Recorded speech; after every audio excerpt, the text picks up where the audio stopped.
রবীন্দ্রনাথ জানতেন না যে এমন একটা দিন আসবে যেদিন বাঙালির অর্ধেক সন্তানই গৃহ ছাড়া আর লক্ষ্মী ছাড়া হয়ে বসে থাকবে। বাঙালি যে কাঁকড়ার জাত, বাঙালিকে বলেছে, এ কিন্তু পাঞ্জাবি এসে বলেনি। বাঙালি যে বুদ্ধি ধরে, বাঙালির যে নিজস্ব প্রতিভা ধরে, সেটা নিয়ে কিন্তু বাঙালিকে নিয়ে কোনো সন্দেহ নেই। বাঙালিকে দেখেছে একটা সমালোচনার দৃষ্টিতে, এই দৃষ্টিটাও কিন্তু একদম বাঙালির দৃষ্টি। আর এবার ডেকে নেব যে বাংলার বর্ণপরিচয় চন্দ্রবিন্দুদের মধ্যে একটু ঝগড়া শোনা যাক, অনিন্দ চট্টোপাধ্যায়।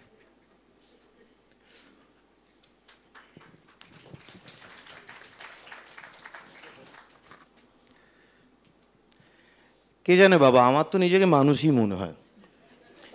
ইনফ্যাক্ট আমার কুণালদাকেও মানুষ মনে হচ্ছে, সত্যি, চন্দ্রিলকে এবং দেবারতীকেও। কি আশ্চর্য! এমনকি ক্যালকাটা ক্লাবের এতজন যে মানুষজন আপনারা সামনে রয়েছেন, আপনাদেরকেও মানুষ বলে মনে হচ্ছে।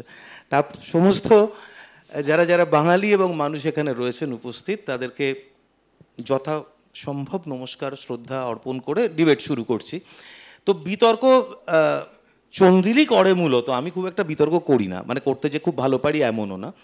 তো কুণালদা যখন আমাকে একটা কার্ড পাঠালেন, এবং কুণালদা আসলে একটা আদেশের সুরে বলেন, তো বলে না বলার কোনো জায়গা থাকে না। তো আমি কার্ডটা ভালো করে দেখলাম, তো আমার তখন চশমা ছিল না, তো আমি লেখাগুলো পড়তে পারলাম না কি লেখা আছে, কিন্তু দেখলাম দুটো ছবি আছে।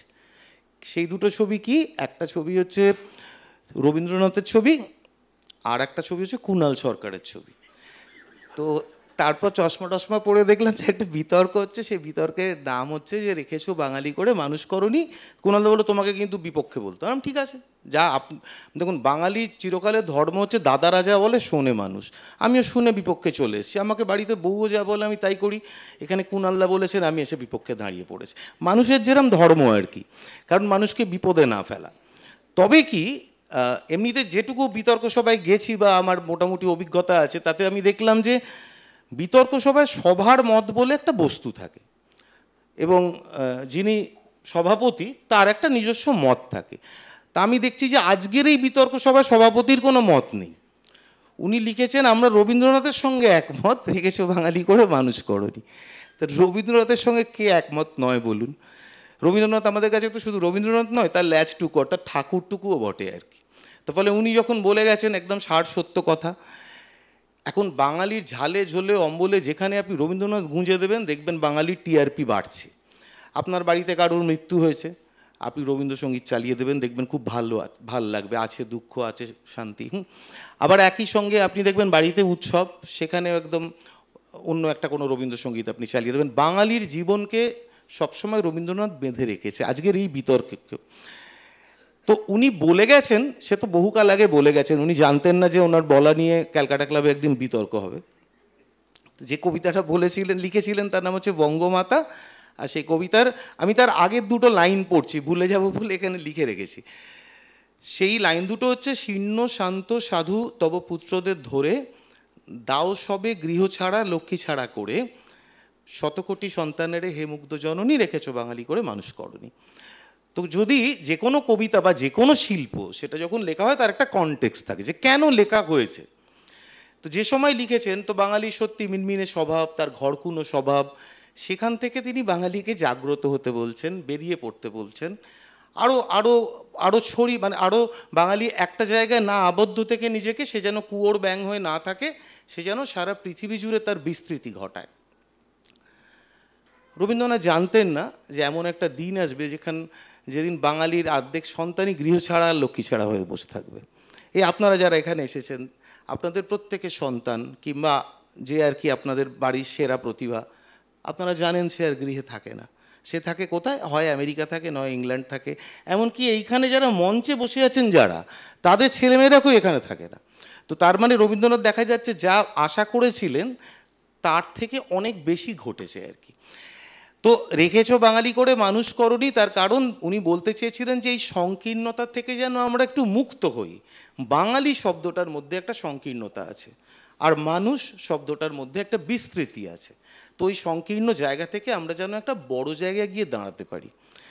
তো মানবিকতা অবশ্যই সেটা একটা জায়গা, সেটা নিয়ে তো কথা বলেছে, চন্দ্রিল কথা বলেছে বা দেবারতীও কথা বলেছে, কিন্তু তাছাড়া এই বিস্তৃতির একটা জায়গা আছে। কিন্তু বাঙালি চিরকাল আমার আমার নিজের মতে অন্তত সে অনেকটা আন্তর্জাতিক।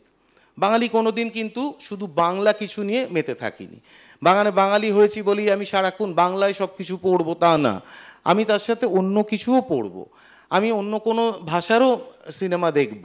আমাদের এখানে সত্যি বলে বাংলা সিনেমা চলে না, তার কারণ বাঙালি বাংলা সিনেমা দেখে না বাঙালি অনেকটা আন্তর্জাতিক বলে।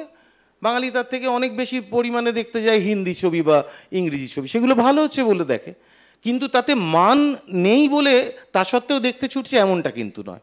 তার মানে বাংলাতেও যদি ভালো কিছু হয়, সেটা যদি বাঙালি না দেখতো বা শুনতো, তাহলে এই বিতর্ক সভাতেও এত ভিড় হতো না, আর যে পথের পাঁচালীও মানুষ দেখতে ছুটতো না। বাঙালির সব থেকে বড় যে জায়গাটা, সেই জায়গাটা হচ্ছে যে, যেটা সাথী একটু আগে বলে গেছে, যে বাঙালি কি করে, বাঙালি নিজেদের নিয়ে একটু সারাক্ষণ মজা করতে ভালোবাসে, বাঙালি নিজেদের উচ্চতা নিয়ে মজা করতে ভালোবাসে, বাঙালি যে একটুখানি ওই যে একটু আগে দেবারতী বলেছে যে বাঙালি হচ্ছে নাকি কাঁকড়ার জাত, তো বাঙালি নিজেদেরকে বাঙালি যে কাঁকড়ার জাত বাঙালিকে বলেছে, এ কিন্তু পাঞ্জাবি এসে বলেনি।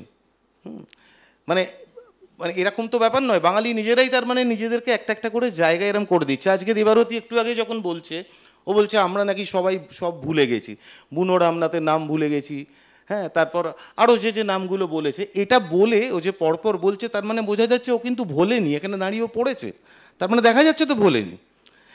তো সুতরাং আমরা সবসময় কি করি, আমরা এমন একটা জাতি, যে জাতি আমরা নিজেদেরকে নিয়ে সারাক্ষণ মেতে থাকি, গল্প করি, আমরা নিজেদেরকে নিয়ে একটু ইয়ার্কি ঠাট্টা করি, সেটা করি বলেই বাঙালির মানে সেই সঙের কীর্তন থেকে শুরু করে আজকের এই সময় অবধি দাঁড়িয়ে সেন্স অফ হিউমার একটু বেশি, সে একটু মজা করতে ভালোবাসে, সেই মজাটাই তার বেঁচে থাকার রসদ। কিন্তু সেই মজাটা বেঁচে থাকার রসদ বলে না, সে নিজেকে গালাগাল দিতেও খুব ভালোবাসে। আমার মনে পড়ে যাচ্ছে যে তারাপদ রায় যখন একটা ছোট্ট একটা লেখায় লিখেছিলেন যে উনি রাস্তায় বেরোচ্ছেন, কেউ একজন এসে ওনার গলার মাপ নিতে চাইছিলেন, তো উনি বললেন কেন আমার গলার মাপ নেবেন কেন? বললো না আমার কুকুরের একটা বেল্ট কিনতে হবে সেই জন্য।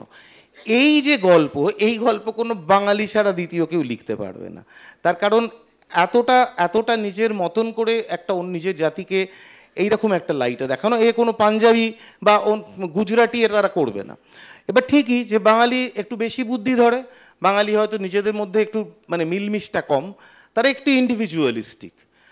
আমরা সবসময় শুনি যে দেশে বিদেশে গেলে যে বাঙালিদের অতটা টানে না যতটা অন্য জাতির মানুষ টানে। তো কি করা যাবে, বাঙালি যেরকম বাঙালি সেরকম, কিন্তু বাঙালি যে বুদ্ধি ধরে, বাঙালির যে নিজস্ব প্রতিভা ধরে, সেটা নিয়ে কিন্তু বাঙালিকে নিয়ে কোনো সন্দেহ নেই। আজকে সেটা যদি না হতো, আজকে দেশ বিদেশে সত্যি তো এতগুলো নাম, এতগুলো বড় বড় নাম, সেগুলো এলো কোথা থেকে? আজকে মানুষ এই শব্দটা নিয়ে যদি আমরা একটু আলোচনা করি, আপনারা জানেন এখন আমরা মানে প্রত্যেকেই, বাঙালির একটা বড় গুণ হচ্ছে এখনও সে বই পড়ে বা আরও অন্যান্য কী নতুন জিনিস হচ্ছে সেটা এলে দেখে। তো আমরা একটা নাম জানি সবার আগে, যে ইউভাল নোয়া হারারি, তার সবার বাঙালি বাড়িতে দেখবেন একটা করে তার বই এসে গেছে। তো সেই ভদ্রলোক কি বলছেন, তিনি এই মানুষের ইভলিউশনের কথায় বলছেন যে মানুষ যে সত্যি এতটা ইভলভড হতে পেরেছে, তার একটা বড় কারণ যে তার মধ্যে কি এথনিক ক্লিনজিং বা অন্য কিছু নেই, আছে তো, কিন্তু আমরা যে মানুষ পদবাচ্য হতে পারলাম তার কারণ আমরা এই সভ্যতাটা তৈরি করতে পেরেছি বলে। তো সেই জনগোষ্ঠীটারই একটা অংশ কিন্তু আমরা সারাক্ষণ মনে করি না আমরা কতটা অমানবিক, আমরা নিয়ান্ডারথালদের মেরে কি করে হোমোস্যাপিয়েন্স হিসেবে উন্নততর হলাম, তা কিন্তু নয়। মোদ্দা ব্যাপার হচ্ছে যে আমাদের এই পৃথিবীতে বেঁচে থাকতে গেলে আমাদের নিজস্ব জীবনযাত্রার একটা বিকাশ দরকার, সেই বিকাশটা বাঙালির মতন করেছে। সেটা যদি বাঙালি নিজেদের মতন বাঁচতে না পারতো, বাঙালি নিজেদের সেন্স অফ হিউমার দিয়ে, জীবনযাত্রা দিয়ে, তাদের শিক্ষা দিয়ে, তাদের বিস্তৃতি দিয়ে তারা অবশ্যই তারা সেই জায়গাটা অ্যাচিভ করতে পেরেছেন বলে আজকে বাঙালি নিজেকে নিয়ে এই ডিবেটটা করতে পারে, নইলে এই বিতর্ক সভাটারই কোনো মানে থাকে না। আর মানে রবীন্দ্রনাথ তো আর অনেক আগে লিখেছিলেন রেখেছো বাঙালি করে মানুষ করনি, আবার কি সময় হয়ে গেছে?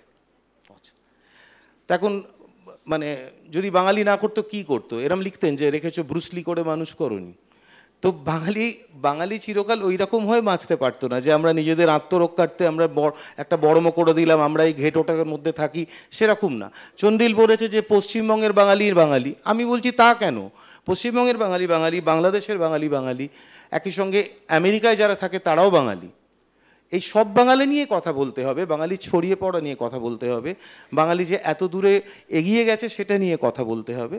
এবং সব কিছু মিলিয়ে আবার আমি বলবো যে বাঙালি মানুষ হতে পারেনি এই কথাটা বলাটা কিন্তু ভুল।